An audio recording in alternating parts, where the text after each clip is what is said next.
نحمده ونستعينه ونستغفره ونعوذ بالله من شرور أنفسنا ومن سيئات أعمالنا من يهده الله فلا مضل له ومن يضلل فلا هادي له وأشهد أن لا إله إلا الله وحده لا شريك له وأشهد أن محمدا عبده ورسوله أرسله بالهدى ودين الحق ليظهره على الدين كله ولو كره المشركون اللهم صل على محمد وعلى آل محمد كما صليت على إبراهيم وعلى آل إبراهيم إنك حميد مجيد اللهم بارك على محمد وعلى آل محمد كما باركت على إبراهيم وعلى آل إبراهيم إنك حميد مجيد يا أيها الذين آمنوا اتقوا الله حق تقاته ولا تموتن إلا وأنتم مسلمون أما بعد فإن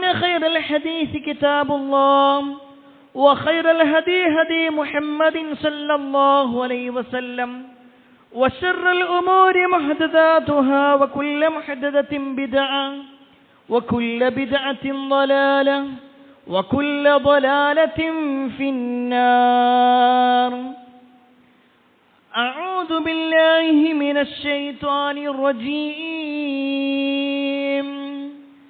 بسم الله الرحمن الرحيم ما كان إبراهيم يهوديا ولا نصرانيا ولكن كان حنيفا مسلما وما كان من المشركين يا أيها الناس أوصيكم وإياي أولا بتقوى الله. ഏറെ സ്നേഹാധീനരായ സത്യവിശ്വാസികളെ, സഹോദരന്മാരെ, സഹോദരിമാരെ, രക്ഷിതാക്കളെ, അള്ളാഹുവിൻ്റെ വിധിവിലക്കൽ അനുസരിച്ചുകൊണ്ടും പ്രവാചകൻ സല്ലല്ലാഹു അലൈഹി വസല്ലമയുടെ ജീവിതചര്യ പിൻപറ്റിക്കൊണ്ടും ജീവിക്കണമേ എന്ന് ആദ്യമായി എന്നോടും തുടർന്ന് നിങ്ങൾ ഓരോരുത്തരോടും ഉണർത്തുകയാണ്, വസിയ്യത്ത് ചെയ്യുകയാണ്. അള്ളാഹു ഏറെ പവിത്രമാക്കിയിട്ടുള്ള 4 മാസങ്ങളിൽപ്പെട്ട ഒരു മാസമാണല്ലോ ദുൽഹിജ്ജ മാസം. അള്ളാഹുവിൻ്റെ അപാരമായ അനുഗ്രഹത്താൽ വീണ്ടും ഒരു ദുൽഹിജ്ജ മാസത്തിലേക്ക് നമ്മൾ പ്രവേശിച്ചിരിക്കുകയാണ്. ഈ ഒരു മാസം എന്താണ് ഇതിലെ തുടർച്ചയായ ആദ്യ 10 ദിവസങ്ങളിൽ ചെയ്യേണ്ടത് എന്ന് കഴിഞ്ഞ ഖുതുബയിൽ നമ്മൾ വിശദമായി കൊണ്ട് തന്നെ സൂചിപ്പിച്ചിരുന്നു. നാട്ടിലുള്ള ആളുകൾ എന്ന നിലക്ക് നമ്മെ സംബന്ധിച്ചിടത്തോളം ആ പറയപ്പെട്ട ഓരോ വിഷയങ്ങളും കൃത്യമായി ജീവിതത്തിലെ ഇനിയുള്ള ഓരോ സമയങ്ങളും ധാരാളമായി പരിശ്രമിക്കണമേ എന്ന് പ്രത്യേകം ഓർമ്മപ്പെടുത്തുകയാണ്, വസിയ്യത്ത് ചെയ്യുകയാണ്. ലോകത്തിൻ്റെ നാനാഭാഗത്തു നിന്നും ലോക മുസ്ലിമീങ്ങൾ പരിശുദ്ധ ഹജ്ജ് കർമ്മം നിർവഹിക്കാനായി മക്കയിലേക്ക് എത്തിക്കൊണ്ടിരിക്കുകയാണ്. ഒരുപക്ഷെ പല ആളുകളും അവിടെ എത്തപ്പെട്ട് കഴിഞ്ഞു. പലരും അവിടേക്കുള്ള യാത്രയിലാണ്. എന്നാൽ എന്തുകൊണ്ടാണ് ഹജ്ജിലേക്ക് ആളുകൾ വിളിക്കപ്പെടുന്നത്? ആരുടെ പ്രഖ്യാപനമായിരുന്നു ആ ഒരു ഹജ്ജ്? നമ്മളെല്ലാവരും പറയാറുള്ളത് ഹജ്ജ് എന്ന് പറഞ്ഞാൽ അള്ളാഹുവിൻ്റെ അതിഥികളായിക്കൊണ്ട് എത്തപ്പെടുക എന്നുള്ളതാണ്. ഒരു ഹാജി എന്ന് പറഞ്ഞാൽ അള്ളാഹുവിന്റെ അതിഥിയായി ചെന്നവരാണെങ്കിൽ അള്ളാഹു സുബ്ഹാനഹു തആല ആദ്യമായി കൊണ്ട് ആ ഹജ്ജ് കർമ്മത്തിലേക്ക് വിളിക്കാൻ, പ്രഖ്യാപിക്കാൻ പ്രേരണ നൽകിയതും കൽപ്പിച്ചതും മഹാനായ ഇബ്രാഹിം നബി അലൈഹിസ്സലാമിനോടാണ്. ഇബ്രാഹിം നബി അലൈഹിസ്സലാമാണ് കഅബ നിർമ്മിക്കുന്നത്. ഇബ്രാഹിം നബി അലൈഹിസ്സലാമിനോടാണ് അള്ളാഹു അത് കൽപ്പിക്കുന്നതും അതിനുശേഷം ആ കഅബയിലേക്ക് ആളുകൾ ലക്ഷ്യം വെച്ചു വരാൻ, ആ കഅബയിലേക്ക് ആളുകൾ ഹജ്ജ് കർമ്മത്തിനായി വരാൻ അല്ലാഹു സുബ്ഹാനഹു തആല പ്രഖ്യാപിക്കണം എന്ന് പറഞ്ഞതും ഇബ്രാഹിം നബി അലൈഹിസ്സലാമിനോടാണ്. ആ ഇബ്രാഹിം നബി അലൈഹിസ്സലാം 4000 വർഷങ്ങൾക്ക് മുമ്പ് ആ ഒരു പ്രഖ്യാപനം നടത്തി. ആ ഒരു പ്രഖ്യാപനത്തിന്റെ തുടർച്ചയാണ് ഈ കാലഘട്ടം വരെയും നമ്മൾ കണ്ടുകൊണ്ടിരിക്കുന്നത്. എന്നാൽ പ്രിയപ്പെട്ടവരെ, എന്തുകൊണ്ട് അല്ലാഹു സുബ്ഹാനഹു തആല ഇബ്രാഹിം നബി അലൈഹിസ്സലാമിനെ തെരഞ്ഞെടുത്തു? എന്തുകൊണ്ട് ഇബ്രാഹിം നബി അലൈഹിസ്സലാം ആദ്യത്തെ ഹാജിയായി മാറി? എന്തുകൊണ്ട് ഇബ്രാഹിം നബി അലൈഹിസ്സലാം ആദ്യമായി കൊണ്ട് കഅബ നിർമ്മിക്കാൻ അല്ലാഹു തെരഞ്ഞെടുത്തു? ഇങ്ങനെ നോക്കിക്കഴിഞ്ഞാൽ ഇബ്രാഹിം നബി അലൈഹിസ്സലാമിൻ്റെതായ ഒട്ടേറെ ഫضലുകൾ നമുക്ക് കാണുവാൻ സാധിക്കും. അത് നമ്മുടെ എല്ലാം നമസ്കാരത്തിൽ പോലും ഇബ്രാഹിം നബി അലൈഹിസ്സലാമിന്റെ പേര് പറയാത്ത ഒരു നമസ്കാരം പോലുമില്ല. കാരണം ആ നമസ്കാരത്തിൽ ഒരു സ്വലാത്ത് ഉണ്ട്. ആ സ്വലാത്തിന്റെ പേര് ഇബ്രാഹിമിയ സ്വലാത്ത് എന്നാണ്. സ്വലാത്ത് ചൊല്ലാതെ ഒരാൾ നമസ്കരിച്ചിട്ട് കാര്യമില്ല. അതുപോലെ തന്നെ റസൂലുള്ളാഹി സ്വല്ലല്ലാഹു അലൈഹി വസല്ലമയുടെ ഒട്ടേറെ ഹദീസുകളിൽ ഇബ്രാഹിം നബി അലൈഹിസ്സലാമിന്റെ ഫضലുകൾ നമുക്ക് കാണുവാൻ സാധിക്കും. അല്ലാഹു സുബ്ഹാനഹു തആല തന്നെ വിശുദ്ധ ഖുർആനിൽ ധാരാളമായി ഇബ്രാഹിം നബി അലൈഹിസ്സലാമിന്റെ പേര് പരാമർശിച്ചിട്ടുണ്ട്. വിശുദ്ധ ഖുർആൻ നമ്മൾ പരിശോധിച്ചാൽ 25 സൂറത്തുകളിലായി 70-ലധികം തവണ ഇബ്രാഹിം നബി അലൈഹിസ്സലാമിന്റെ ചരിത്രം അല്ലാഹു ആവർത്തിച്ച് പറയാം. പ്രിയപ്പെട്ടവരെ, ഓരോ ദുൽഹിജ്ജ വരുന്ന സമയത്തും ഇബ്രാഹിം നബി അലൈഹിസ്സലാമിനെ കുറിച്ച് നമ്മൾ പറയാറുണ്ട്. എന്നാൽ എന്താണ് ഇബ്രാഹിം നബി അലൈഹിസ്സലാമിന്റെ ചരിത്രം? അദ്ദേഹത്തിന്റെ ഒരുപാട് ഫضലുകൾ നമ്മൾ മനസ്സിലാക്കിയിട്ടുണ്ട്. ഒരുപാട് പ്രത്യേകതകൾ നമ്മൾ അറിഞ്ഞിട്ടുണ്ട്.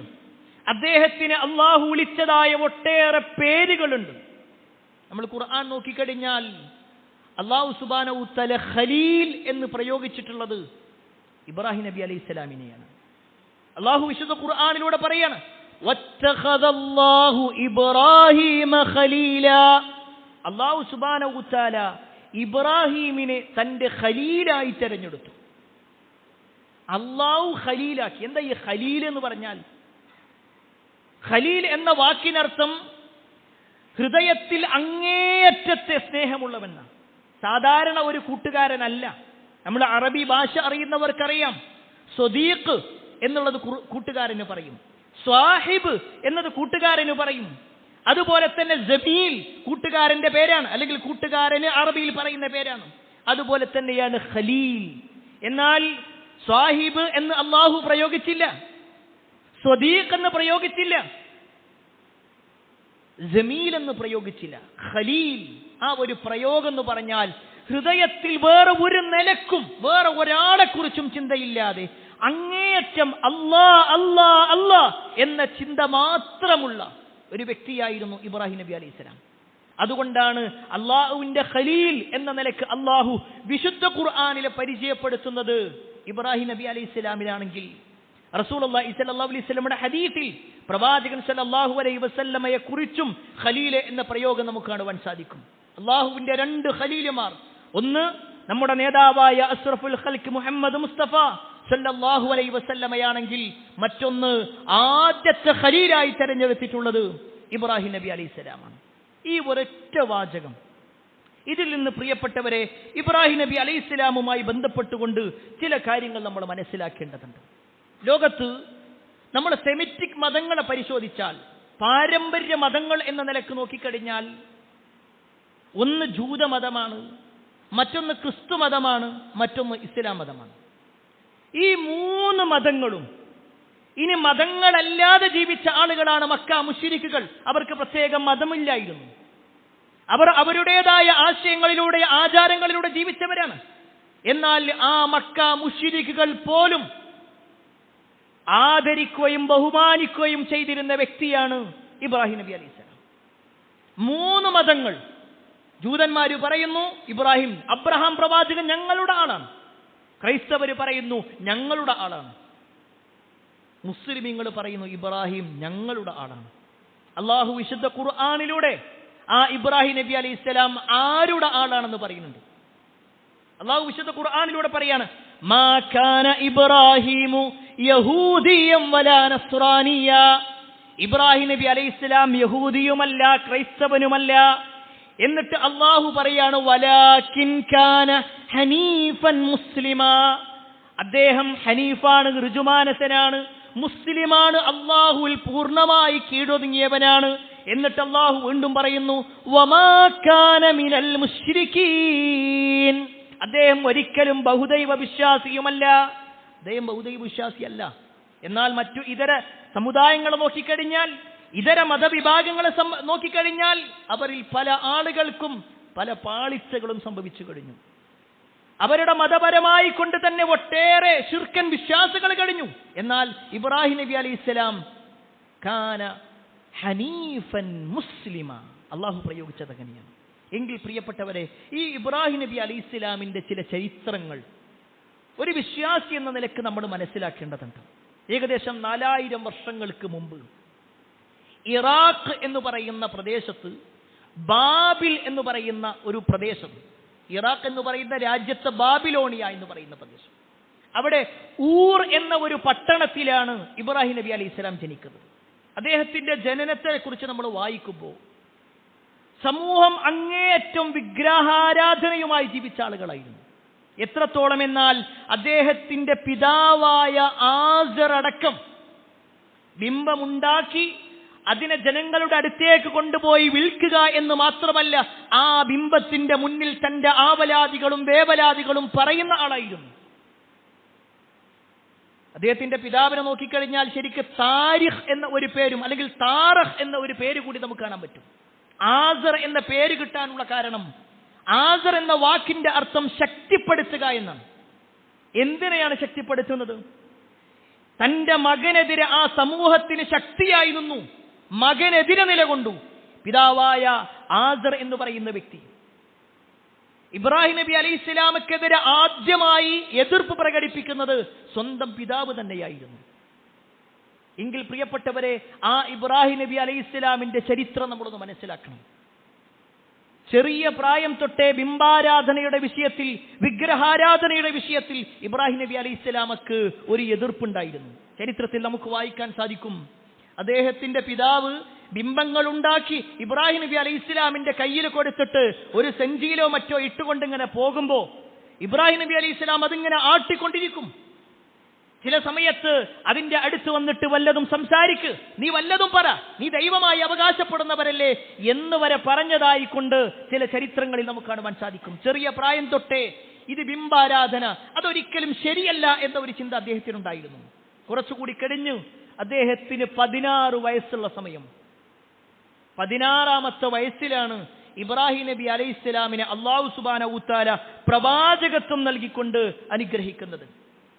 16ാമത്തെ വയസ്സിൽ പ്രവാചകനാണ് ഇബ്രാഹിം നബി അലൈഹിസ്സലാം.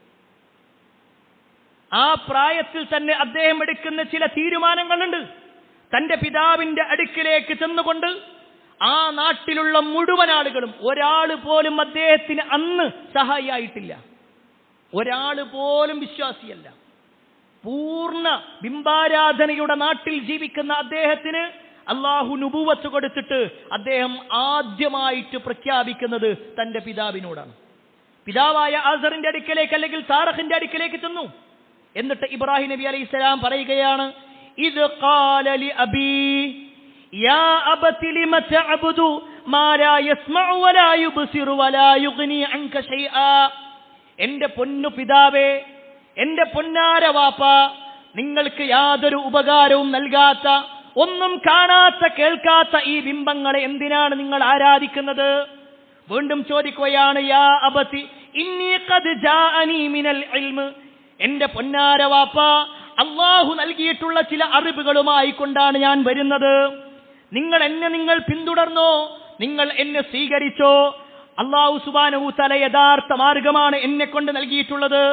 എന്നിട്ട് വീണ്ടും പറയുകയാണ്, യാ അബതി ലാ തഅബുദു ശൈത്താൻ, എന്റെ പൊന്നുവാപ്പ നിങ്ങൾ ഒരിക്കലും ശൈത്താനെ ആരാധിക്കരുത്.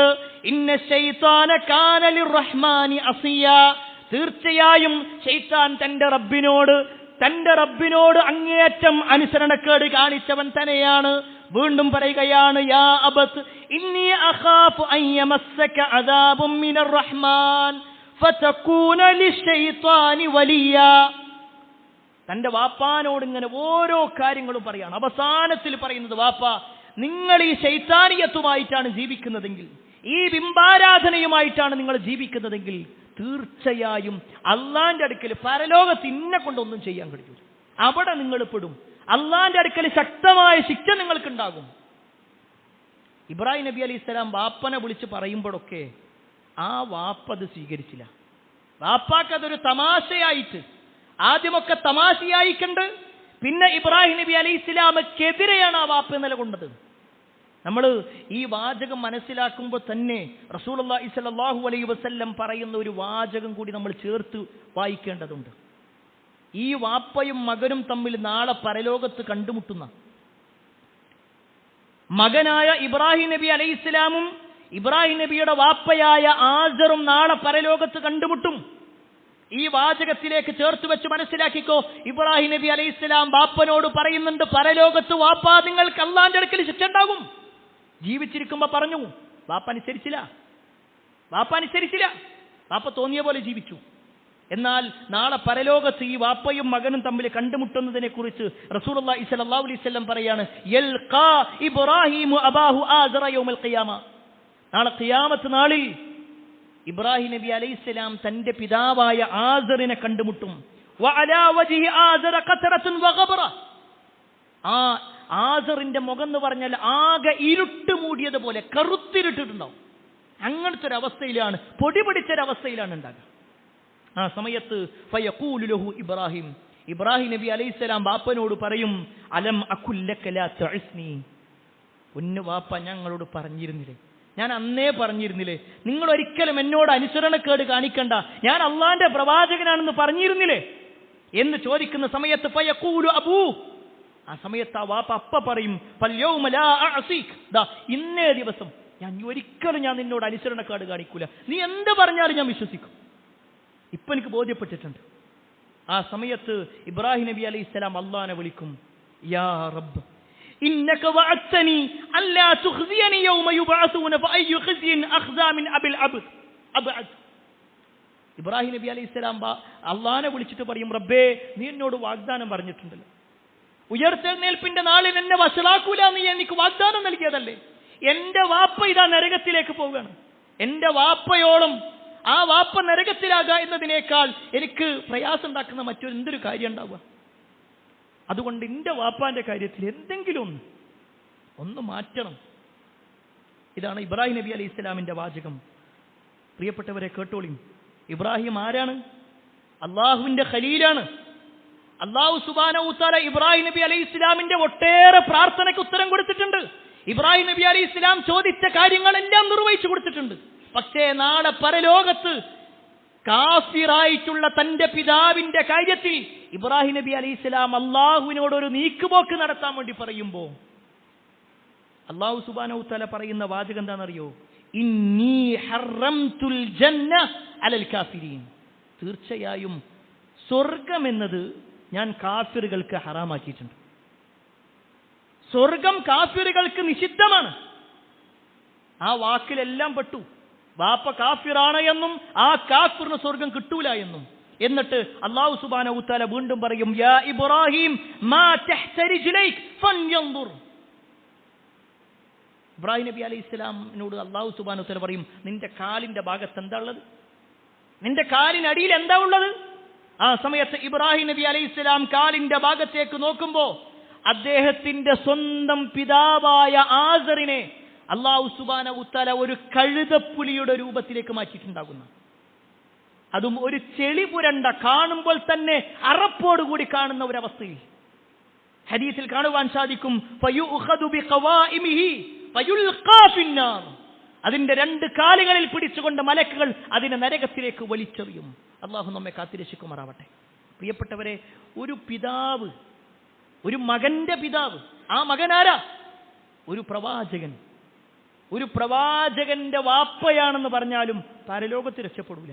അവിടെയാണ് നമ്മൾ മനസ്സിലാക്കുന്നത്, ഇന്റെ വാപ്പ നിസ്കരിക്കുന്നുണ്ട്, ഇന്റെ മകൻ ഖുർആൻ പഠിക്കുന്നുണ്ട്, എന്റെ കുടുംബത്തിൽ ഇന്ന ഹാഫിളീങ്ങളുണ്ട്. ഇതൊന്നും നമ്മൾ രക്ഷപ്പെടാനല്ല. ഒരു വ്യക്തി നന്നാവാതെ ഓരോ വ്യക്തിയുടെ കാര്യത്തിലാണ് പരലോകത്തുണ്ടാവുക. അതുകൊണ്ട് സാന്ദർഭികമായി ഓർമ്മപ്പെടുത്തിയെന്ന് മാത്രം. ഇബ്രാഹിം നബി അലൈഹിസ്സലാമക്ക് സ്വന്തം മകന്റെ കാര്യത്തിൽ ഒന്നും ചെയ്യാൻ കഴിയൂലെങ്കിൽ, ഇബ്രാഹിം നബി അലൈഹി സ്വന്തം വാപ്പയുടെ കാര്യത്തിൽ ഒന്നും ചെയ്യാൻ കഴിയൂലെങ്കിൽ, നൂഹ് നബി അലൈഹിസ്സലാമിന് സ്വന്തം മകന്റെ കാര്യത്തിൽ ഒന്നും ചെയ്യാൻ കഴിയൂലെങ്കിൽ, നമ്മുടെ നേതാവായ മുഹമ്മദ് മുസ്തഫ സല്ലല്ലാഹു അലൈഹി വസല്ലമയുടെ കുടുംബത്തിലെ പലരുടെ കാര്യത്തിലും നബി സല്ലല്ലാഹു അലൈഹി വസല്ലമക്ക് ഒന്നും ചെയ്യാൻ കഴിയൂല. അതുകൊണ്ടല്ലേ തന്റെ മകളായ ഫാത്തിമ ബീവിനെ വിളിച്ചുകൊണ്ട് പറഞ്ഞത്, യാ ഫാത്തിമ ഖതഅതുക ബിദി യാ ഫാത്തിമ അൻഖിദി നഫ്സികി മിനൻ നാർ. എന്റെ പൊന്നുമോളെ, എന്റെ കരളിന്റെ കഷ്ടമായ ഫാത്തിമ, നരകത്തെ തൊട്ട് നീ തന്നെ സംരക്ഷിച്ചോ. വാപ്പാക്കൊന്നും ചെയ്യാൻ കഴിയൂല. പരലോകത്ത് വെച്ചിട്ട് വാപ്പാന്റെ പേര് പറഞ്ഞിട്ട് രക്ഷപ്പെടാൻ കഴിയൂല. എങ്കിൽ പ്രിയപ്പെട്ടവരെ, നമ്മൾ സ്വയം പരിശോധിക്കുക. നാളെ പരലോകത്ത് റസൂലുള്ളാഹി സ്വല്ലല്ലാഹു അലൈഹി വസല്ലം ശഫാഅത്ത് പറയും. ഇസ്ലാമിലുണ്ട്, ഹദീസിലുണ്ട്, ഖുർആനിലുണ്ട്. പക്ഷേ ആ ശഫാഅത്തിൽ ഉൾപ്പെടണമെങ്കിൽ നമുക്ക് ചില യോഗ്യതകൾ വേണം. നബി സല്ലല്ലാഹു അലൈഹി വസല്ലം നമുക്ക് വേണ്ടി പ്രാർത്ഥിക്കണമെങ്കിൽ നമുക്ക് ചില യോഗ്യതകൾ ഉണ്ടാവണം. ആ യോഗ്യതകൾ നമുക്കുണ്ടോ എന്ന് പരിശോധിക്കണം. അതുപോലെ തന്നെ ഇബ്രാഹിം നബി അലൈഹി സ്വലാമിന്റെ ചരിത്രത്തിലേക്ക് നമ്മൾ വരികയാണെങ്കിൽ, തന്റെ പിതാവിനോട് മാത്രമല്ല, കുടുംബത്തിന്റെ വിഷയത്തിൽ മാത്രം പറഞ്ഞു നിർത്തിയില്ല, സമൂഹത്തിലേക്ക് ഇറങ്ങി. ആ സമൂഹം അന്ന് ബിംബങ്ങളെ മാത്രമല്ല, അവർ സൂര്യനെ ആരാധിച്ചിരുന്നു, ചന്ദ്രനെ ആരാധിച്ചിരുന്നു, നക്ഷത്രങ്ങളെ ആരാധിച്ചിരുന്നു. അവക്കെല്ലാം പ്രത്യേകത കൽപ്പിച്ചുകൊണ്ട് അവരെല്ലാം ഉലൂഹിയത്തിന്റെ ആളുകളായിക്കൊണ്ട് കണ്ടിരുന്നുവെങ്കിൽ, അവരുടെ അടുക്കലേക്ക് ഇബ്രാഹിം നബി അലൈഹി സ്വലാം ചെല്ലുകയാണ്. എന്നിട്ട് ഇബ്രാഹിം നബി അലൈഹി സ്വലാം പറയുന്നു, ഫലമ്മാ ജന്ന അലൈഹിൽ ലൈൽ റആ കൗകബാ. രാത്രി അങ്ങ് മൂടിക്കൊണ്ട് പിന്നെ നക്ഷത്രങ്ങൾ മിന്നിത്തിളങ്ങാൻ തുടങ്ങിയപ്പോ ഇബ്രാഹിം നബി അലൈഹി സ്വലാം പറയുകയാണ്, ഹാദാ റബ്ബി, ഇതെന്റെ റബ്ബാണ്, ഇതെന്റെ റബ്ബാ. ആളുകൾക്ക് എല്ലാവർക്കും സന്തോഷമായി. ആ ഇബ്രാഹിം നമ്മളാളഞ്ഞട്ടോ, നമ്മളാളഞ്ഞാണ്. പക്ഷേ ഫലമ്മാ അഫല ഖാല ലാ ഉഹിബ്ബുൽ ആഫിലീൻ. കുറച്ച് കഴിഞ്ഞപ്പോ ആ മിന്നിത്തിളങ്ങുന്ന നക്ഷത്രങ്ങളുടെ തിളക്കമങ്ങ് പോയി, കാർമേഘം മൂടാൻ തുടങ്ങി. അതിങ്ങനെ മറഞ്ഞു പോയ സമയത്ത് അദ്ദേഹം പറയാണ്, ലാ ഉഹിബ്ബുൽ ആഫിലീൻ, ഈ മറഞ്ഞു പോകുന്നതൊന്നും അതിനൊന്നും ഞാൻ ഇഷ്ടപ്പെടുന്നില്ല.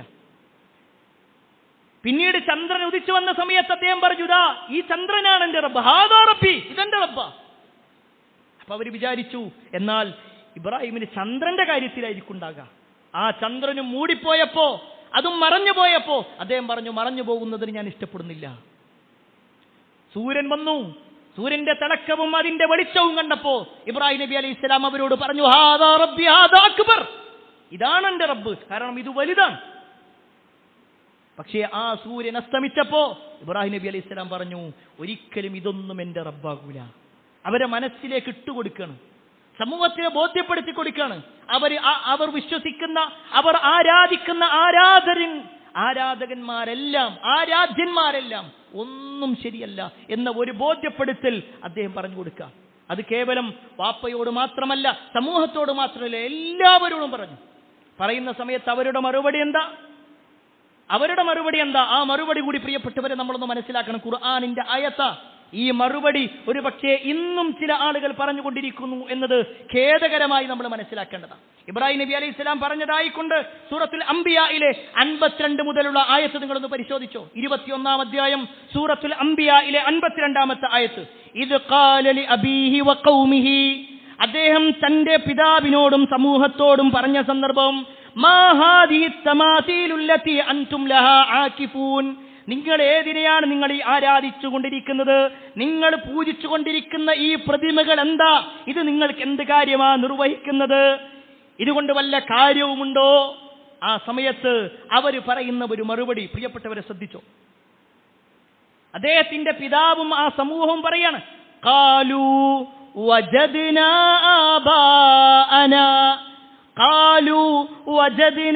ആബാഅനാ ലഹാ ആബിദീൻ. ഞങ്ങളിത് ചെയ്യാനുള്ള കാരണം എന്താണെന്നറിയോ? വജദിന ആബാഅന, ഞങ്ങളെ വാപ്പിയും വാപ്പാന്റെ വാപ്പൊക്കെ ഇത് ചെയ്തിട്ടുണ്ട്.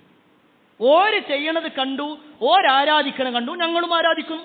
അല്ലാതെ ഞങ്ങൾക്ക് ഇപ്പൊ ഇതിൽ തെളിവൊന്നും വേണ്ട. നമ്മളൊന്ന് ആലോചിച്ച് നോക്കി, ഇതെന്താണ് ഈ വാചകം? ഈ വാചകം പറഞ്ഞത് ആരാ?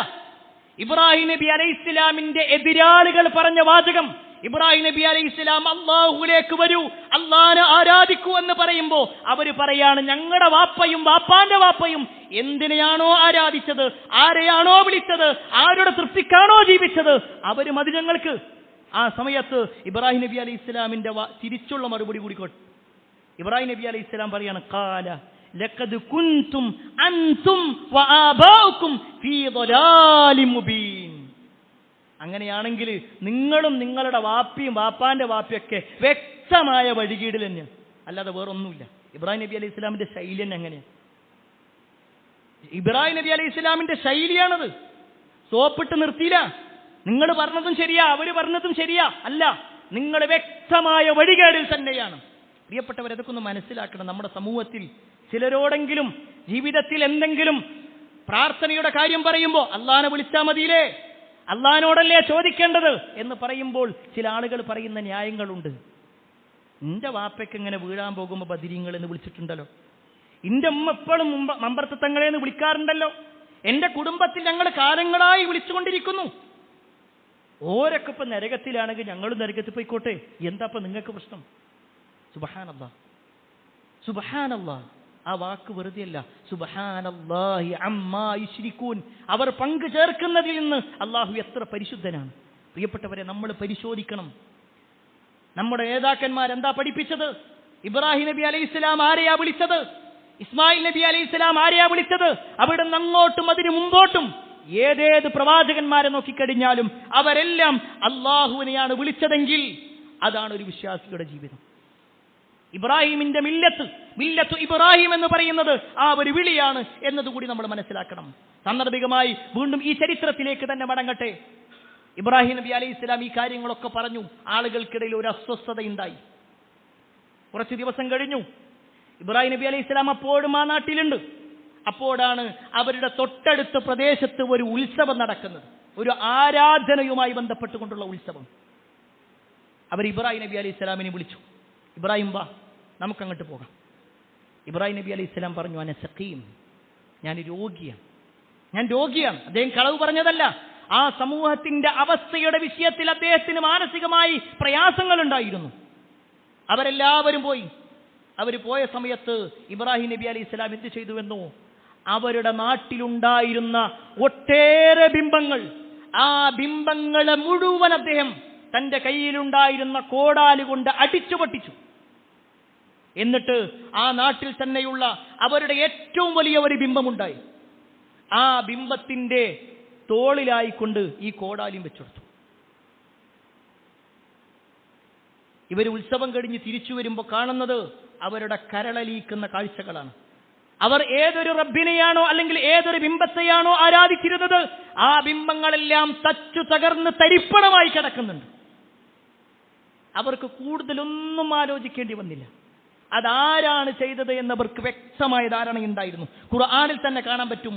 ഖാലു, അവര് പറയുന്നു, മൻ ഫഅല ഹാദാ ബിആലിഹതിനാ ഇന്നഹു ലമിനൽ ളാലിമീൻ. ആരാണ് നമ്മുടെ ഈ ആരാധ്യന്മാരുടെ കാര്യത്തിൽ ഈ തരത്തിലുള്ള പ്രവർത്തനങ്ങൾ ചെയ്തിട്ടുള്ളത്? ആരാണ്? ആ സമയത്ത് ഖാലു, അവർ തമ്മിൽ തന്നെ പറയാണ്, സമിഅനാ ഫതൻ, നമ്മളൊരു ചെറുപ്പക്കാരനെ കണ്ടിട്ടില്ല, നമ്മൾ കേട്ടിട്ടില്ലേ ഒരു ചെറുപ്പക്കാരനെ, യദ്കുറുഹും യുഖാലു ലഹു ഇബ്രാഹിം. ആളുകളെല്ലാം ഓരോ വിളിക്കുന്നത് ഇബ്രാഹിം എന്ന് പറഞ്ഞിട്ടൊരു ചെറുപ്പക്കാരനുണ്ടായി. ഇങ്ങനതൊക്കെ തെറ്റാണെന്ന് പറഞ്ഞ അർക്കുന്ന ആളാ. അവർ കൂടുതലൊന്നും ആലോചിച്ചില്ല. ഇബ്രാഹിം നബി അലൈഹി ഇസ്ലാമിനെ വിളിച്ചുകൊണ്ടുവന്നു. ഇബ്രാഹിം നബി അലൈഹി ഇസ്ലാം ആകട്ടെ ആ വിളി കാത്തു നിൽക്കാം. നാട്ടിലുള്ള ആളുകളെല്ലാവരുമുണ്ട്. തകർന്നു കിടക്കുന്ന ബിംബങ്ങളെ നോക്കിക്കൊണ്ട് അവർ പറഞ്ഞു, ഇബ്രാഹിം, നീയാണോ ഇത് ചെയ്തത്? ആ സമയത്ത് ഇബ്രാഹിം നബി അലൈഹി ഇസ്ലാമിനോട് അവർ ചോദിക്കുക, അഅൻത ഫഅൽത ഹാദാ ബിആലിഹതിനാ ഇബ്രാഹിം, ഇബ്രാഹിം, നീയാണോ ഞങ്ങളുടെ ആരാധ്യന്മാരുടെ വിഷയത്തിൽ ഈ കാര്യം ചെയ്തത്? ഉടനെ ഇബ്രാഹിം നബി അലൈഹി ഇസ്ലാമിന്റെ മറുപടി, ബൽ ഫഅലഹു കബീറുഹും. നോക്ക്, ആ വലിയ ആളെ നോക്ക്, ആ വലിയ ബിംബമാണ് ചെയ്തിട്ടുള്ളത്. ആ ബിംബത്തിന്റെ മോളിലാണ് ആ ഒരു കോടാലിയുള്ളത്. ഹാദാ ഫസ്അലൂഹും കാനൂ യൻതിഖൂൻ. ചോദിക്കും, സംസാരിക്കാൻ കഴിയുന്നുണ്ടെങ്കിൽ ചോദിച്ചോളി, അവന് ഉത്തരം പറയൂലേ. ആ സമയത്ത് അവരുടെ മനസ്സിലേക്ക് തന്നെ ചോദിക്കുന്നുണ്ട്. അവർ അവരോട് തന്നെ ചോദിക്കുന്നതിനെ കുറിച്ച് ഖുർആനിൽ അതെങ്ങനെ ഉത്തരം പറയും? അത് സംസാരിക്കാൻ കഴിയാത്തതല്ലേ? സംസാരിക്കാൻ കഴിയാത്തത് എങ്ങനെ ഉത്തരം പറയും? അവരവരിലേക്ക് തന്നെ മടങ്ങിന. പിന്നെ അവർക്ക് പിന്നീട് വീണ്ടും അല്ല, ഞങ്ങളുടെ ഈ ഒരു ആദർശത്തെ, ഞങ്ങളുടെ വിശ്വാസത്തെ സംരക്ഷിക്കേണ്ടതുണ്ട് എന്ന് ചിന്തിക്കണം. ഇവിടെ പ്രിയപ്പെട്ടവരെ സാന്ദർഭികമായി ഓർമ്മപ്പെടുത്തട്ടെ, ഇബ്രാഹിം നബി അലൈഹിസ്സലാം എല്ലാ ബിംബങ്ങളെയും ഇല്ലാതാക്കണം എന്ന ഉദ്ദേശത്തിലല്ല ആ തച്ചു തകർക്കുന്നത്. ബിംബങ്ങളെ തച്ചു തകർക്കാൻ ഇതിൽ തെളിവുമില്ല. കാരണം ഇബ്രാഹിം നബി അലൈഹി ഇസ്ലാം അങ്ങനെ ഇല്ലാതാക്കണം എന്ന ഉദ്ദേശത്തിലാണെങ്കിൽ ആദ്യം തകർക്കേണ്ടത് ആ വലിയ ബിംബത്തെയാണ്. മറിച്ച് ആ ബിംബത്തിനെ തകർക്കാതെ ചെറിയ ചെറിയ ബിംബങ്ങളെ തകർക്കാനുള്ള കാരണം അവരുടെ മനസ്സിൽ കുടികൊണ്ടിട്ടുള്ള വിശ്വാസമുണ്ട്. ആ വിശ്വാസത്തെയാണ് ഇല്ലാതാക്കിയത്. ഇബ്രാഹിം നബി അലൈഹി ഇസ്ലാം ചെയ്യുന്നതും അതാണ്. അല്ലാതെ അവരുടെ നാട്ടിൽ പോയിക്കൊണ്ട് അല്ലെങ്കിൽ അവരുടെ നാട്ടിലുള്ള മുഴുവൻ ബിംബങ്ങളെയും ഇല്ലാതാക്കുക എന്ന ഉദ്ദേശത്തിലല്ല. അവർക്ക് ബോധ്യപ്പെട്ടു തങ്ങൾ ആരാധിക്കുന്നവർക്കൊന്നും യാതൊരു കഴിവില്ല. തങ്ങളുടെ അടുക്കിലേക്ക് വന്ന് ഒരാൾ ഉപദ്രവിക്കുമ്പോൾ അതിനെ തകർക്കാനുള്ള കഴിവ് പോലും അവർക്കില്ല. എന്തിനേറെ ആരാണിത് ചെയ്തത് എന്ന് ചോദിച്ചാൽ അതിന് ഉത്തരം പറയാൻ സംസാരിക്കാനുള്ള കഴിവോ കേൾക്കാനുള്ള കേൾവിയോ ഒന്നും അവർക്കില്ല. അവർക്ക് ബോധ്യപ്പെട്ടു. പക്ഷേ അവരുടെ ഉള്ളിൽ ആ ഒരു കിബിറുണ്ടല്ലോ, അല്ലെങ്കിൽ കാലങ്ങളായി അവർ കൊണ്ടു നടക്കുന്ന ഒരു വിശ്വാസം, അതനുസരിച്ച് കൊണ്ട് തന്നെ അവർ തീരുമാനിച്ചു ഇതെന്തായാലും ഇബ്രാഹിം തന്നെ ചെയ്തിട്ടുള്ളത്. ഇബ്രാഹിമിനെ ഇങ്ങനെ വിട്ടാ പറ്റൂല. അവരൊരു കാര്യം തീരുമാനിക്കുകയാണ്. ഇബ്രാഹിം നബി അലൈഹിസ്സലാമിനെ വലിയ ഒരു തീക്കുണ്ടാരം ഉണ്ടാക്കി അതിലിടാൻ വേണ്ടി തീരുമാനിക്കും. ചരിത്രത്തിൽ കാണുവാൻ സാധിക്കും, അന്ന് അദ്ദേഹത്തിന്റെ വിവാഹം കഴിഞ്ഞിട്ടില്ല. ഇബ്രാഹിം നബി അലൈഹിസ്സലാം അപ്പോഴും യുവത്വത്തിന്റെ ചുറുചുറുക്കിലാണ് ഉള്ളത്. വലിയ ഒരു തീക്കുണ്ടാരം എന്ന് പറയുമ്പോൾ ഏതെങ്കിലും ഒരു ഭാഗത്ത് 4 വിറകുകൊള്ളി വെക്കല്ല. ആ നാട്ടിലുള്ള മുഴുവൻ ആളുകളും അവരുടെ കൈകളിലുള്ള എന്തെല്ലാം വിറകുകൊള്ളികളുണ്ടോ അതെല്ലാം കൊണ്ടുവന്നു ദിവസങ്ങളോളം കത്തിച്ചു. ചരിത്രത്തിൽ കാണുവാൻ സാധിക്കും, അവരുടെ നാട്ടിലുള്ള രോഗികളായ ആളുകൾ രോഗം മാറാൻ വേണ്ടി ആ ഒരു തീക്കുണ്ടാരത്തിലേക്ക് വിറക് നേർച്ചയാക്കും. ഗർഭിണികളായ സ്ത്രീകൾ അവരുടെ പ്രസവം നന്നാവാൻ വേണ്ടിയിട്ട് ഇബ്രാഹിം നബി അലൈഹി ഇസ്ലാമിനെ കൊല്ലാനുള്ള ആ ഒരു തീക്കുണ്ടാരത്തിലേക്ക് വിറകുകൊള്ളികൾ നേർച്ചയാക്കും. ഇങ്ങനെ എല്ലാ അർത്ഥത്തിലും ഒരു സമൂഹം, ഒരു നാട് മുഴുവൻ ഇബ്രാഹിം നബി അലൈഹി ഇസ്ലാമക്കെതിരായി. എല്ലാവരും എതിരായി. അവിടെ ഒന്ന് ആലോചിച്ച് നോക്കി പ്രിയപ്പെട്ടവരെ, ഇത് കേവലം ഒരു ചരിത്രമായി കേട്ടുപോകാനുള്ളതല്ല കേട്ടോ. നമ്മുടെ വീടിന്റെ അപ്പുറത്തും ഇപ്പുറത്തുള്ള 2 അയൽവാസികൾ നമ്മളോട് തെറ്റിയാൽ, നമ്മുടെ ജ്യേഷ്ഠനും അനിയനും നമ്മളോടൊന്ന് തെറ്റിയാൽ, നമ്മുടെ വാപ്പയും ഉമ്മയും നമ്മളോടൊന്ന് തെറ്റിയാൽ ഒരു പക്ഷേ നമുക്ക് വേദനയാകും. നമ്മുടെ നാട്ടിലുള്ള ഒരു 3-4 ആളുകൾ നമ്മളോടിങ്ങനെ തിരിഞ്ഞു നിൽക്കുകയാണെങ്കിൽ നമുക്ക് പിന്നെ ആ നാട്ടിൽ നിൽക്കാനേ തോന്നില്ല, ഇവിടെ നിങ്ങട്ടേക്കിൽ പോയാൽ മതി എന്ന് തോന്നും. എന്നാൽ ഒരു നാട് മുഴുക്കെ അദ്ദേഹത്തിന് എതിരായി എന്ന് മാത്രമല്ല, അദ്ദേഹത്തിനെ കൊല്ലാനുള്ള തയ്യാറെടുപ്പിലേക്ക് വലിയ ഒരു തീക്കുണ്ടാരമുണ്ടാക്കി അതിനുവേണ്ടി സ്പോൺസർ ചെയ്യുന്ന, അതിനുവേണ്ടി തയ്യാറെടുക്കുന്ന ഒരവസ്ഥ. എന്തായിരിക്കും ആ സമയത്ത് ഇബ്രാഹിം നബി അലൈഹി ഇസ്ലാമിന്റെ ആ ഒരു മനസ്സ്? നമ്മൾ സ്വന്തത്തോടൊന്ന് ചോദിക്കട്ടോ, എന്തായിരിക്കും അദ്ദേഹത്തിന്റെ മനസ്സ്? ഒരാൾ പോലും സഹായില്ല, വാപ്പിയില്ല, ഉമ്മയില്ല, സഹോദരങ്ങളുമില്ല, ആരുമില്ല. പക്ഷേ ഇബ്രാഹിം നബി അലൈഹി ഇസ്ലാം നിരാശനായില്ല. അദ്ദേഹത്തെ കൊല്ലാനായി നാട്ടുകാർ തീരുമാനിച്ച് അദ്ദേഹത്തെ ആ ഒരു തീക്കുണ്ടാരത്തിലേക്ക് വലിച്ചെറിയാൻ തീരുമാനിച്ചു. പക്ഷേ എങ്ങനെ എറിയും? അതിന്റെ അടുത്തേക്ക് പോകാൻ പറ്റണില്ല. ചരിത്രത്തിൽ കാണുവാൻ സാധിക്കും, വലിയ ഒരു കവണ പോലുള്ള അല്ലെങ്കിൽ ഒരു അമ്പ് പോലുള്ള ഒന്നുണ്ടാക്കിയിട്ട്, ഒരു വില്ല് പോലുള്ളത് ഉണ്ടാക്കിയിട്ട് അതിൽ നിന്നും അദ്ദേഹത്തെ വലിച്ചെറിയുക ചെയ്തത്. ആ തീയിലേക്ക് വലിച്ചെറിയാം. അപ്പോഴും യാതൊരു പേടിയും കൂടാതെ ഇബ്രാഹിം നബി അലൈഹി സ്വലാം പറയുന്നൊരു മറുപടിയുണ്ട്, ഹസ്ബിയല്ലാഹ് വനിഅമൽ വകീൽ. ഹസ്ബിയല്ലാഹ്, അല്ലാഹു മതി എനിക്ക്, അല്ലാഹു മതിയായവനാണ്. വനിഅമൽ വകീൽ, ഭരമേൽപ്പിക്കാൻ അല്ലാഹു തന്നെ മതിയായവനാണ് എന്ന നിലക്ക് അല്ലാഹു സുബ്ഹാനഹു വ തആലയോട് തന്റെ എല്ലാ പ്രശ്നങ്ങളും ഇബ്രാഹിം നബി അലൈഹി സ്വലാം വെച്ചുകൊടുത്തു. പ്രിയപ്പെട്ടവരെ, തീയിന്റെ സ്വഭാവം കരിക്കുക എന്നുള്ളതാണല്ലോ. തീയിന്റെ സ്വഭാവം കരിച്ചു കളയുക എന്നുള്ളതാണ്. പക്ഷേ ആ സ്വഭാവം നൽകിയ റബ്ബ് തന്നെ തീയിനോട് പറയാണ്, യാ നാറു കൂനി ബർദം വസലാമൻ അലാ ഇബ്രാഹിം. ഇബ്രാഹിം നബി അലൈഹി സ്വലാമിന് വേണ്ടി തീയെ നീ രക്ഷയാവണം, തണുപ്പാവണം. ഇബ്രാഹിം നബി അലൈഹി ഇസ്ലാമിന് വേണ്ടി ആ തീ തീന്റെ സ്വഭാവം കരിക്കലാണ്. പക്ഷേ ഇബ്രാഹിമിന്റെ ഒരു രോമം പോലും ആ തീ കരിച്ചില്ല. കാരണം റബ്ബിന്റെ തീരുമാനം അതാണ്. റബ്ബിന്റെ തീരുമാനം അതാണ്. എങ്കിൽ പ്രിയപ്പെട്ടവരെ, ആ റബ്ബിലാണ് ഒരു വിശ്വാസി എന്ന നിലക്ക് നമുക്ക് തവക്കുലാക്കാനുള്ളത്. എന്തെല്ലാം പ്രയാസങ്ങളുണ്ടെങ്കിലും, എന്തെല്ലാം ബുദ്ധിമുട്ടുകളുണ്ടെങ്കിലും, തവക്കൽതു അലല്ലാഹ് എന്ന വീട്ടിൽ നിന്നിറങ്ങുമ്പോൾ നമ്മൾ പറയുന്നുണ്ടെങ്കിൽ, പ്രാർത്ഥിക്കുന്നുണ്ടെങ്കിൽ, അതൊരു വിശ്വാസിയുടെ ധൈര്യമാണ്. ഞാനെല്ലാം എൻ്റെ റബ്ബിനെ ഏൽപ്പിച്ചിട്ടുണ്ട്. എൻ്റെ റബ്ബ് എല്ലാത്തിനും കഴിവുള്ളവനാണ്. എൻ്റെ ഉത്തരവാദിത്തങ്ങൾ ഞാൻ നിർവഹിച്ചിട്ടുണ്ട്. ഇബ്രാഹിം നബി അലൈഹി ഇസ്ലാം അങ്ങനെ ഉത്തരവാദിത്തങ്ങൾ നിർവഹിച്ചു. അല്ലാഹു സുബ്ഹാനഹു വതആല അദ്ദേഹത്തെ രക്ഷപ്പെടുത്തി. ചരിത്രത്തിൽ കാണുവാൻ സാധിക്കും, അദ്ദേഹത്തിന് ആ നാട്ടിൽ വിശ്വാസിയായിട്ടുണ്ടായിരുന്നത് ഒരേ ഒരാൾ മാത്രമാണ്. അദ്ദേഹത്തിന്റെ സ്വന്തം സഹോദരനായ ഹാറാന്റെ മകൻ ലൂത്ത് എന്ന് പറയുന്ന ആൾ. ലൂത്ത് ആ സമയത്ത് പ്രവാചകനായിട്ടില്ല. ഇബ്രാഹിം നബി അലൈഹി ഇസ്ലാമിന്റെ സഹോദരപുത്രനാണ് ലൂത്ത് നബി അലൈഹി ഇസ്ലാം. ആ ലൂത്ത് നബി അലൈഹി ഇസ്ലാം മാത്രമായിരുന്നു ഇബ്രാഹിം നബി അലൈഹി ഇസ്ലാമിനെ സംബന്ധിച്ചിടത്തോളം ആ നാട്ടിൽ അദ്ദേഹത്തിന് ഒരു സഹായിയായിട്ടുണ്ടായിരുന്നത്. പിന്നീട് അദ്ദേഹത്തിന്റെ യാത്രകളുണ്ട്. ഇൻഷാ അല്ലാഹ് വരും ഖുതുബകളിൽ അതുമായി ബന്ധപ്പെട്ടുകൊണ്ടും ആ പ്രവാചകന്റെ ജീവിതം നമ്മളൊന്ന് മനസ്സിലാക്കണം പ്രിയപ്പെട്ടവർ. അത് കേവലം ഒരു ചരിത്രം പറഞ്ഞു പോകാൻ വേണ്ടിയല്ല. പലപ്പോഴും മില്ലത്ത് ഇബ്രാഹിം എന്ന് പറയുന്ന ഖുതുബകൾ നമ്മൾ കേൾക്കാറുണ്ട്. ഇബ്രാഹിം നബി അലൈഹി ഇസ്ലാമിന്റെ പേര് നമ്മൾ കേൾക്കാറുണ്ട്. പക്ഷേ അദ്ദേഹത്തിന്റെ ജീവിതം എത്രത്തോളം വിശാലമായിരുന്നുവെന്നും ആ ജീവിതത്തിൽ എന്തെല്ലാം ഗുണപാഠങ്ങളുണ്ട് എന്നും നമ്മളൊന്ന് മനസ്സിലാക്കണം. അല്ലാഹു സുബ്ഹാനഹു വതആല നാളെ പരലോകത്ത് ഇബ്രാഹിം നബി അലൈഹി ഇസ്ലാമിന്റെ കൂടെ നമ്മുടെ നേതാവായ മുഹമ്മദ് നബി സല്ലല്ലാഹു അലൈഹി വസല്ലമയുടെ കൂടെയൊക്കെ സ്വർഗ്ഗത്തിലെത്താനുള്ള തൗഫീക്ക് നമുക്കെല്ലാം നൽകുമാറാവട്ടെ.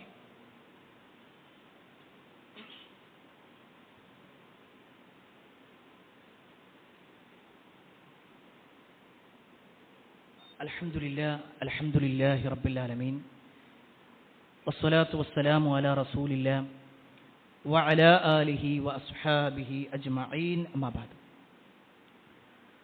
പ്രിയപ്പെട്ട സഹോദരങ്ങളെ, സത്യവിശ്വാസികളെ, അള്ളാഹുവിൻ്റെ വിധിവിലക്കൽ അനുസരിച്ചുകൊണ്ടും പ്രവാചകൻ സല്ലല്ലാഹു അലൈഹി വസല്ലമയുടെ ജീവിതചര്യ പിൻപറ്റിക്കൊണ്ടും ജീവിക്കണമേ എന്ന് ഒരിക്കൽ കൂടി എന്നോടൊന്ന പോലെ നിങ്ങൾ ഓരോരുത്തരോടും ഉണർത്തുകയാണ്, വസിയ്യത്ത് ചെയ്യുകയാണ്. നമ്മൾ ദുൽഹിജ്ജ മാസത്തിലാണുള്ളത്. കഴിഞ്ഞ ആഴ്ച ദുൽഹിജ്ജയുടെ ഫളിലുകളെക്കുറിച്ച് നമ്മൾ മനസ്സിലാക്കിയിട്ടുണ്ടായിരുന്നു.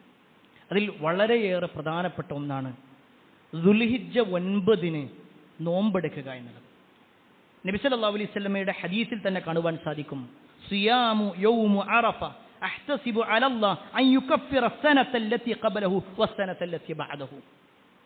അറഫ ദിനം നോമ്പെടുക്കുക അഥവാ ദുൽഹിജ്ജ 9 നോമ്പെടുക്കുക എന്ന് പറഞ്ഞാൽ കഴിഞ്ഞുപോയ ഒരു വർഷത്തെയും വരാനിരിക്കുന്ന ഒരു വർഷത്തെയും പാപങ്ങൾ അല്ലാഹു സുബ്ഹാനഹു വതആല അവർക്ക് പുറത്തു കൊടുക്കുന്ന 2 കൊല്ലത്തെ പാപങ്ങൾ പുറത്തു കിട്ടുന്നതാണ് ആ ഒരു 10 മണിക്കൂർ.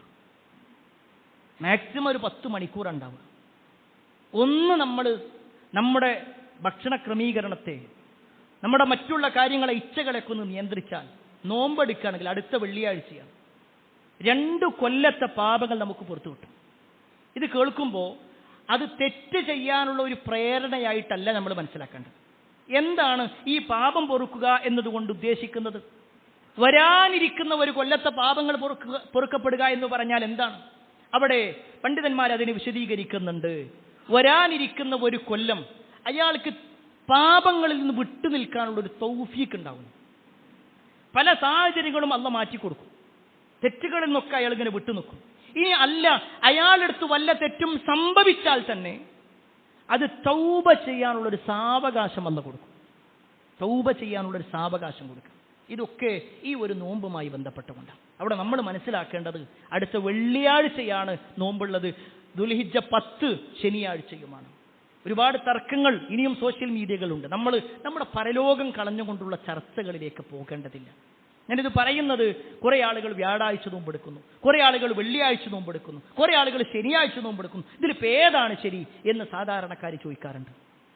ഇവിടെ നമ്മൾ മനസ്സിലാക്കേണ്ടത്, റസൂലുള്ളാഹി സ്വല്ലല്ലാഹു അലൈഹി വസല്ലമയുടെ ഹദീസുകൾ പരിശോധിക്കുമ്പോൾ പ്രവാചകൻ സ്വല്ലല്ലാഹു അലൈഹി വസല്ലം ഒരു ഡേറ്റ് പറഞ്ഞത് ദുൽഹിജ്ജ 9 എന്നുള്ള നിലക്കാണ്.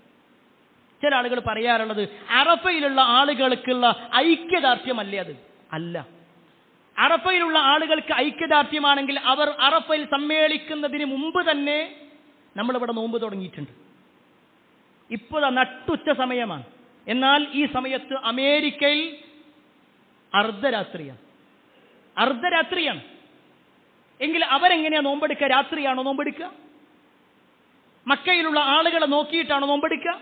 അല്ല, മറിച്ച് അവരുടെ നാട്ടിൽ എപ്പോഴാണോ ദുൽഹിജ്ജ 9, അവരുടെ നാട്ടിൽ ഓരോരുത്തരുടെയും നാട്ടിൽ എപ്പോഴാണോ അതിനനുസരിച്ചുകൊണ്ടാണ് നമ്മുടെ ഓരോ കർമ്മങ്ങളും വരുന്നത്. അത് കേവലം ഒരു അറഫയുടെ വിഷയത്തിൽ മാത്രമല്ല, പെരുന്നാളിന്റെ വിഷയത്തിൽ മാത്രമല്ല. ഓരോ നാട്ടിലെ ഓരോ കർമ്മങ്ങളും, ളുഹ്ർ നമസ്കാരം സൗദി നോക്കിയിട്ടാണോ നമ്മൾ നിർവഹിക്കുന്നത്?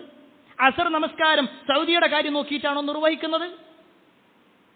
ഓരോ നാട്ടിലും നമസ്കാരത്തിന്റെ വിഷയത്തിലാണെങ്കിലും നോമ്പിന്റെ വിഷയത്തിലാണെങ്കിലും, എന്തിന് സക്കാത്ത് ഓരോ വ്യക്തിയുമായി ബന്ധപ്പെട്ടതാണെങ്കിൽ ആ വ്യക്തി എന്നാണ് അത് തുടങ്ങിയത്, അത് നാട്ടിലെ സമയം നോക്കുക. ശവ്വാൽ 1 എന്നാണെങ്കിൽ ശവ്വാൽ 1, മുഹറം 1 എന്നാണെങ്കിൽ മുഹറം 1. അത് മറ്റുള്ള മാസങ്ങളിലേക്കോ അല്ലെങ്കിൽ മറ്റുള്ള രാജ്യങ്ങളിലേക്കോ ചേർത്ത് വെച്ചുകൊണ്ടല്ല മനസ്സിലാക്കേണ്ടത് എന്നതുകൂടി ഓർമ്മപ്പെടുത്തുന്നു. നമ്മെ സംബന്ധിച്ചിടത്തോളം ഇതിന്റെ ഫضലുകൾ നമ്മൾ മറക്കാതിരിക്കുക. കഴിയുന്ന എല്ലാ ആളുകളും ആ ദിവസം നോമ്പെടുക്കാൻ വേണ്ടി പരിശ്രമിക്കുക. അല്ലാഹു സുബ്ഹാനഹു വ തആല കൂടുതൽ നന്മകൾ ചെയ്തുകൊണ്ട് അല്ലാഹുവിലേക്ക് അടുക്കാനുള്ള തൗഫീക്ക് നമുക്കെല്ലാം നൽകുമാറാവട്ടെ. എല്ലാ അർത്ഥത്തിലും നന്മകൾ ചെയ്ത് ജീവിക്കുന്ന ആളുകളിൽ അല്ലാഹു നമ്മെ വരെയും ഉൾപ്പെടുത്തുമാറാവട്ടെ. ഒരുപാട് ആളുകൾ പ്രാർത്ഥന കൊണ്ട് വസിയത്ത് നൽകിയിട്ടുണ്ട്. എല്ലാവരുടെയും പ്രാർത്ഥനകൾ അല്ലാഹു സ്വീകരിക്കുമാറാവട്ടെ. അല്ലാഹുമ്മ ഗ്ഫിർ മുഅ്മിനീന വൽ മുഅ്മിനാത്ത് والمسلمين والمسلمات الأحياء منهم والأموات إنك مجيب الدعوات يا قاضي الحاجات. اللهم أجرنا من النار، اللهم أجرنا من النار، اللهم أجرنا من النار. ربنا آتنا في الدنيا حسنة وفي الآخرة حسنة وقنا عذاب النار. آمين.